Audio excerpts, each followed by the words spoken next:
Bismillahirrahmanirrahim. Assalamualaikum warahmatullahi wabarakatuh. Alhamdulillah wa syukrulillah. Wassalatu wassalamu ala rasulillah wa ala alihi wa ashabihi wa mawala amma ba'd. Atulab wa talibat a'adakumullahu jami'an. Nuwasil darsana al-yawm. Al-an wasalna ilal bab as-sabi ala wa huwa at-ta'amu wa syarab. Ya, kembali lagi anak-anak kelas 8, putra dan putri yang dimuliakan oleh Allah Subhanahu wa taala. Alhamdulillah kita udah sampai di bab yang ketujuh ya, bab yang terakhir dari kitab fikih ini. Nah, insya Allah kita akan membahas tentang makanan dan minuman ya. Taib. Nantakil ila as-safha at-taliyah, al-madda ar-ra'isah. Inti pembahasan daripada bab ini.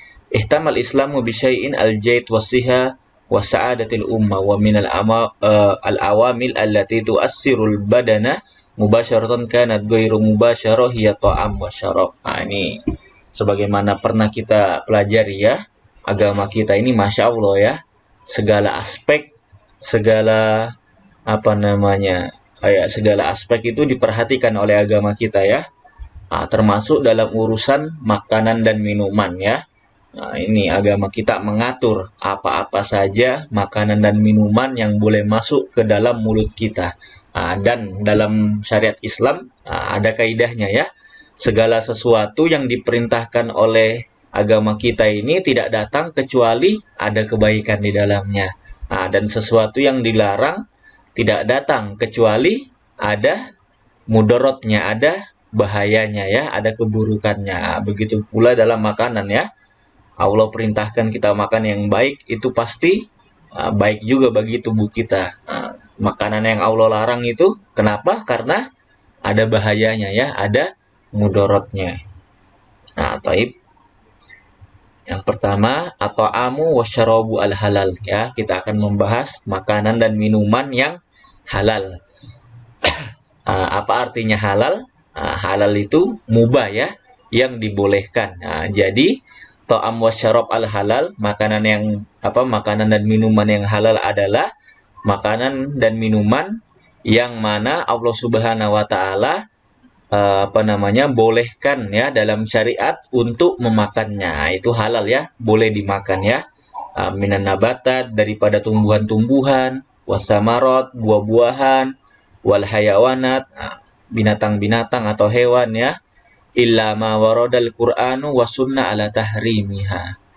Kecuali yang dilarang di dalam Al-Qur'an dan As-Sunnah. Jadi hukum asalnya segala makanan itu boleh kita makan ya, kecuali yang dilarang di dalam Al-Qur'an dan Sunnah. Ini kalau ada pengecualian berarti yang halal itu lebih banyak daripada yang haram. Ingat ya, sesuatu yang halal itu lebih banyak daripada yang haram.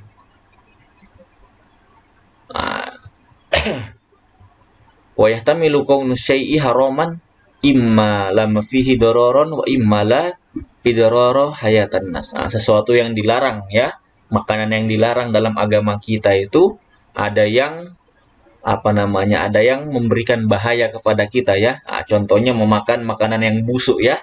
Makanan yang sudah yang sudah jelek ya, yang udah bangkai. Itu karena banyak virusnya. Banyak kalau di bakteri ya, banyak bakterinya ya. Ini bakteri yang bisa membahayakan tubuh kita. Dan ada juga yang meskipun tidak memberikan bahaya tapi tetap dilarang ya. Contohnya memakan daging kucing ya. Ini hukumnya haram ya, tidak boleh kita memakan daging kucing. Ini dia perintah Allah dalam surah Al-Baqarah ayat 168. Ini mungkin ada yang hafal dari antum ya, insya Allah ada yang sudah hafal surah Al-Baqarah. Allah Ta'ala berkata, Ya ayuhan nas kulu mimma fil ardi halalan thayyiba. Wahai sekalian manusia, makanlah sesuatu yang halal dan thayyib ya, yang halal dan baik di muka bumi ini. Wala tatabi'u khutuwati syaitan, dan janganlah kamu mengikuti langkah-langkah syaitan ya. Sesungguhnya setan itu musuh yang nyata bagi kalian.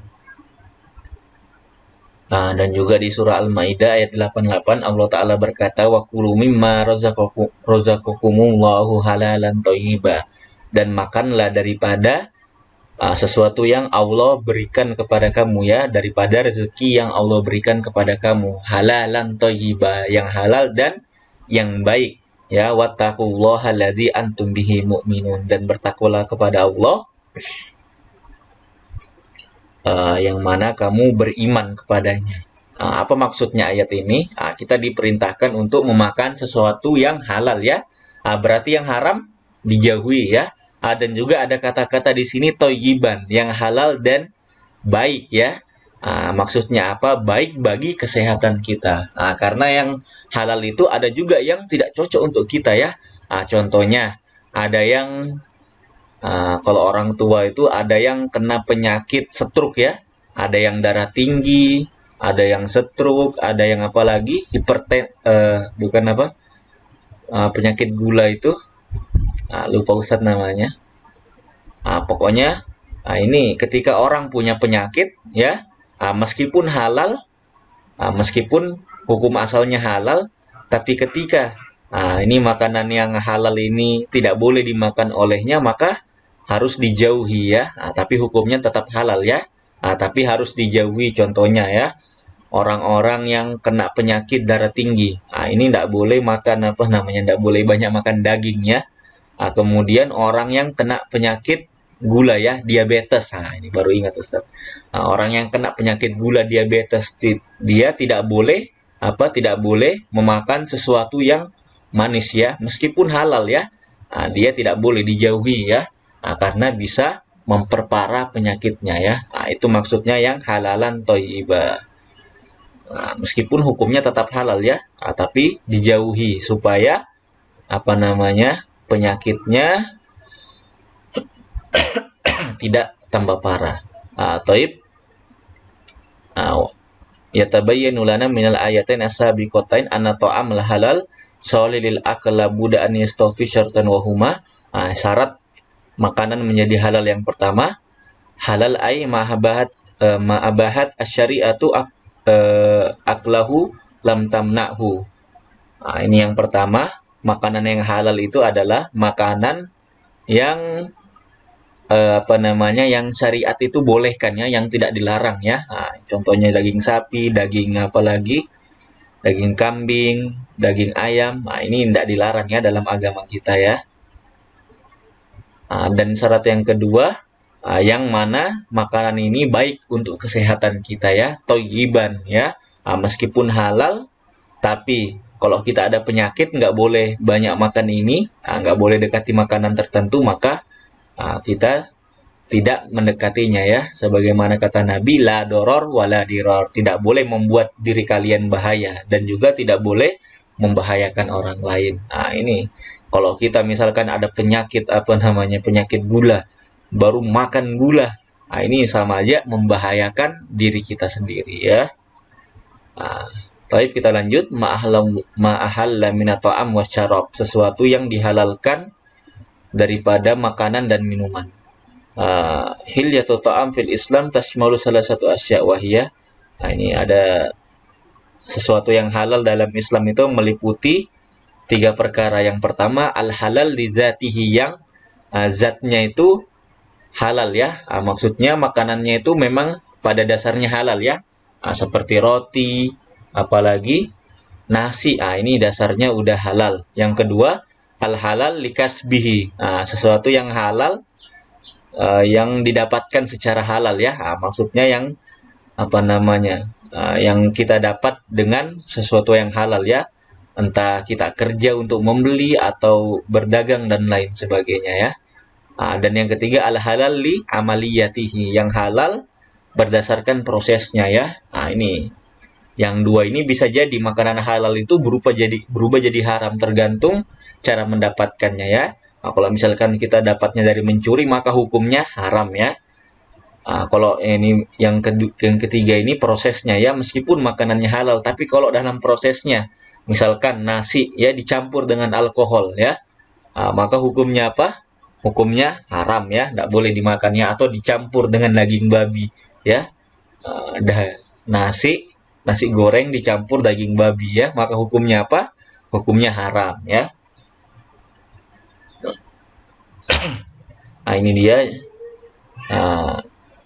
jenis-jenis hewan yang dibolehkan dimakan dalam Islam. Yang pertama, kullu ta'am wa syarab lam yanhillahu ta'ala.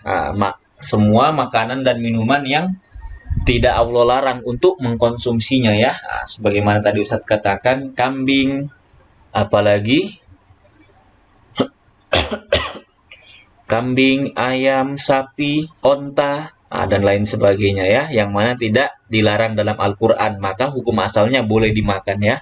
Kita baca secara cepat aja ya. Lalu kemudian, ini salah taruh nomor ya, maunya mesti nomor 2. Makan atau iban wa kharijin minhu al-mustaqdar wal khabis. Yang kedua, sesuatu yang baik bagi tubuh kita ya, itu hukumnya halal. Yang keempat, malam yakun doron wa mudirrun dil jismi wal akal. Makanan yang yang tidak membahayakan bagi tubuh kita dan tidak membahayakan bagi akal pikiran kita. Ini dia ya. Kalau misalkan di dalam Al-Quran ada makanan yang disebutkan bahwasannya makanan ini tidak dilarang, tapi dokter ya, para ilmuwan mengatakan bahwasannya ini makanannya ini mengandung racun, maka hukumnya haram ya, tidak boleh ya. Seperti apa ya?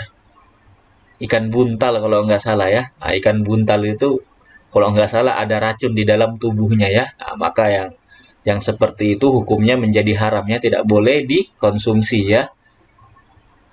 Taib yang kelima, al-an'amu mislul jamus wal bakor wal ibil gonam. Ini hewan-hewan ternak ya. Hewan-hewan ternak itu hukumnya boleh dimakannya seperti kerbau, sapi, onta dan lain sebagainya. Kalau ternaknya babi ya, hukumnya haram ya, karena dengan tegas di Al-Quran surah Al-Maidah ayat berapa? Ayat 3 kalau nggak salah. Allah katakan hurrimat alaikumul maitatu waddamu walahmul khinzir. Allah haramkan kepada kalian yang pertama bangkai ya, kemudian darah, lalu lahmul khinzir ya, dan daging babi ya, jelas daging babi itu. Lalu yang kelima, halallahu al-jarad wa nahwahu in kanal maita bi ghairi zakatin syar'iyyah. Tapi ada juga dalam syariat ini binatang yang misalkan kita dapatkan itu bangkai tapi halal, apa dia? Yaitu ikan dan jenis-jenis serangga ya. Misalkan belalang, antum belalangnya ini dapat misalkan mati ya, antum dapat belalang itu mati, maka hukum memakan belalang itu hukumnya mubah ya, sebagaimana ikan ya. Misalkan antum dapat ya, di sungai dapat ikan mati, maka hukum mengkonsumsi ikannya ini halal ya, kecuali hewan darat. Kalau hewan darat harus disembelih ya, kecuali kecuali belalang tadi ya, model-model kayak belalang, serangga. Ini boleh dimakan meskipun tidak disembelih, sebagaimana juga hewan-hewan air ya, seperti ikan, cumi dan lain sebagainya. Yang demikian boleh kita makan ya.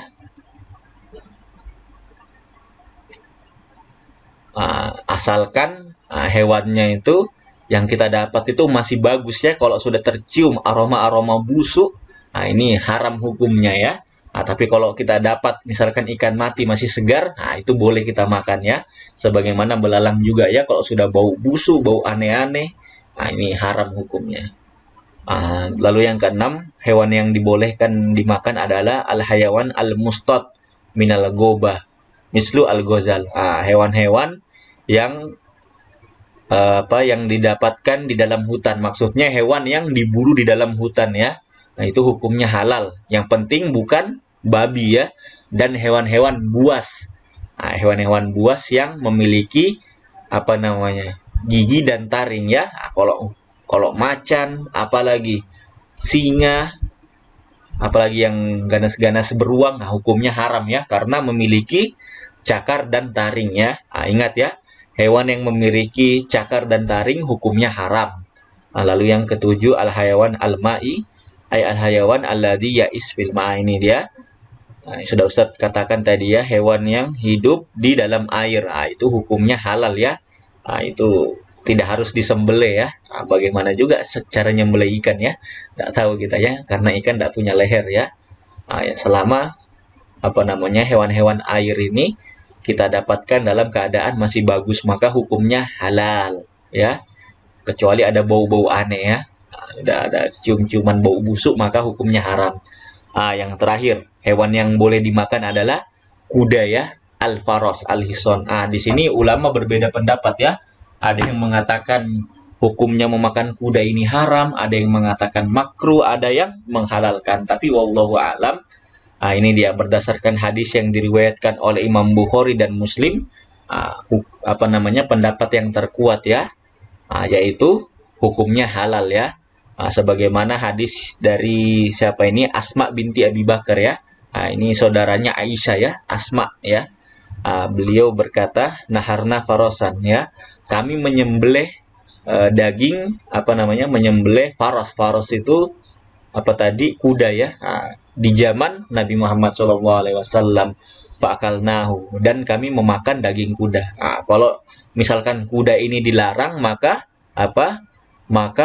Nabi melarang para sahabat untuk menyembelih kuda ya dan memakan kuda. Tapi Rasulullah SAW, beliau membiarkan ya, dibiarkan makan kuda ya. Artinya daging kuda itu halal dimakan. Mungkin ya ulama yang berpendapat haram itu, mereka itu berpendapat bahwasannya kuda itu masih dibutuhkan di dalam perang ya. Makanya mereka mengatakan kuda itu tidak boleh ya, tidak boleh dimakan ya. Sebagaimana juga ulama yang memakruhkannya, karena ya di zaman dulu kuda ini lebih cocok dijadikan kendaraannya daripada hewan yang dimakan ya. Karena Masya Allah ya, kuda itu cepat larinya, baru tahan lama, dan lain sebagainya ya. Ini saja. Mudah-mudahan yang Ustaz sampaikan ini bermanfaat bagi kita semua. Hadanallahu wa iyyakum. Subhanakallahumma wa bihamdika asyhadu an la ilaha illa anta astaghfiruka wa atubu ilaik. Wassalamualaikum warahmatullahi wabarakatuh.